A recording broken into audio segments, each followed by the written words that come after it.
جلال الدین رومی، ایک ایسا نام جو آج 800 سال گزرنے کے بعد بھی پوری دنیا میں گونجتا ہے۔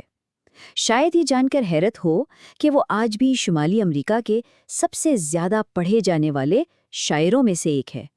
ان کی شاعری محبت اور روحانیت کا ایک ایسا سمندر ہے جس میں ہر کوئی غوطہ لگانا چاہتا ہے۔ غلط اور صحیح کے تصور سے پرے ایک میدان ہے، میں تم سے وہاں ملوں گا۔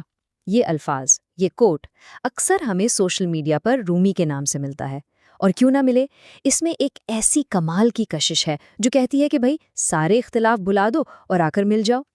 لیکن سوال یہ ہے کہ کیا رومی صرف یہی ہیں؟ کیا انٹرنیٹ پر جو تصویر ہمیں نظر آتی ہے وہ مکمل ہے؟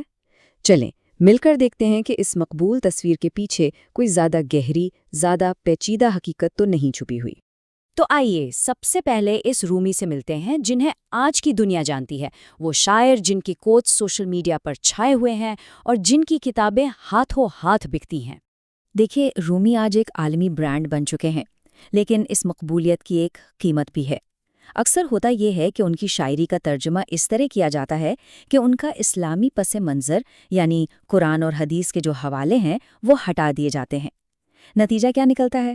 ایک ایسی شاعری جو خوبصورت تو لگتی ہے لیکن کہیں نہ کہیں اپنی اصل روح سے خالی ہوتی ہے۔ تو پھر سوال یہ ہے کہ اصلی رومی کون تھے؟ چلیں اس مقبول تصویر سے ہٹ کر اس عالم اور صوفی کی حقیقی دنیا میں قدم رکھتے ہیں اور کوشش کرتے ہیں کہ افسانے کو حقیقت سے الگ کر سکیں۔ تو رومی کی زندگی کا سفر 1207 میں شروع ہوتا ہے۔ حالات ایسے بنتے ہیں کہ ان کے خاندان کو جنگ کے خطرات سے بچنے کے لیے مغرب کی طرف ہجرت کرنی پڑتی ہے۔ ایک طویل سفر کے بعد وہ آخرکار کونیا یعنی آج کے ترکی میں آباد ہو جاتے ہیں، اور یہیں اسی شہر میں رومی نے اسلامی علوم حاصل کیے اور بہت جلد ایک بڑے عالم کے طور پر پہچانے جانے لگے۔ یعنی ان کی بنیاد شروع سے ہی بہت پختہ علمی اور روحانی تھی۔ ایک عام غلط فہمی یہ ہے کہ رومی پہلے ایک روایتی سخت اصولوں والے عالم تھے اور پھر زندگی میں آگے جا کر اچانک صوفی بن گئے، لیکن حقیقت اس سے بالکل مختلف ہے۔ سچ تو یہ ہے کہ تصوف ان کے خون میں تھا۔ ان کے والد خود ایک بہت بڑے صوفی استاد تھے، تو روحانیت تو انہیں ورثے میں ملی تھی۔ یہاں تک کہ ان کا نام رومی بھی کوئی اتفاق نہیں ہے۔ اس کا مطلب ہے روم کا باشندہ۔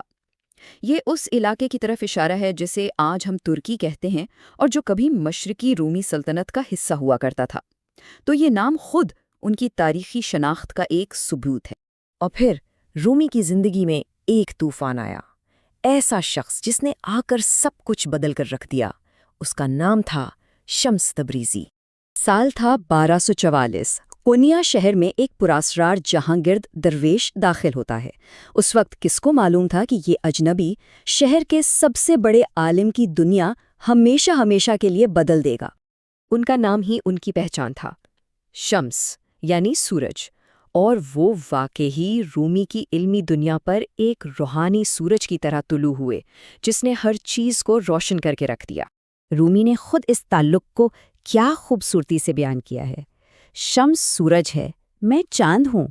یعنی وہ کہہ رہے تھے کہ میری اپنی کوئی روشنی نہیں ہے، میں تو بس اپنے مرشد، اپنے سورج کی روشنی کو دنیا تک پہنچا رہا ہوں۔ شمس کی صحبت نے رومی کو پوری طرح بدل دیا۔ وہ عالم جو درس دیا کرتا تھا اب موسیقی اور رقص میں خدا کو تلاش کرنے لگا۔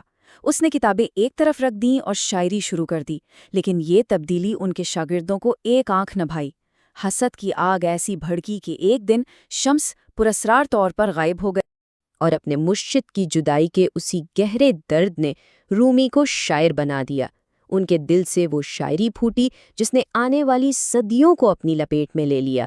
یہ شاعری تھی عشق حقیقی کی۔ رومی کی شاعری دراصل تصوف کے روحانی سفر کا ایک نقشہ ہے۔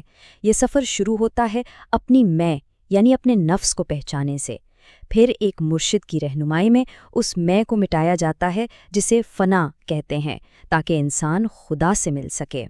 رومی نے اس پورے سفر کو صرف 3 لفظوں میں بیان کر دیا: میں خام تھا، میں پک گیا، میں جل گیا۔ یعنی پہلے میں نادان تھا، پھر مرشد کی صحبت میں علم اور معرفت حاصل کی، اور آخرکار عشق کی آگ میں جل کر اپنی ہستی کو مٹا دیا۔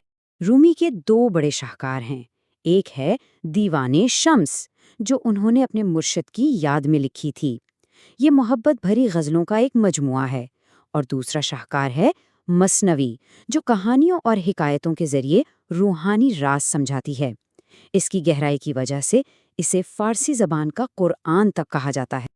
اور یہ بات سمجھنا سب سے ضروری ہے۔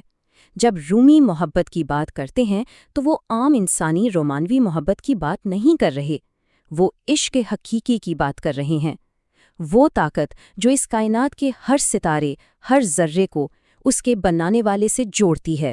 رومی کے لیے روحانیت صرف کتابیں پڑھنے یا سوچنے کا نام نہیں تھا، یہ ایک ذاتی تجربہ تھا جسے صوفیہ ذوق کہتے ہیں، یعنی خدا کو صرف جاننا نہیں بلکہ اسے محسوس کرنا، بالکل ویسے جیسے زبان کسی ذائقے کو چکھتی ہے۔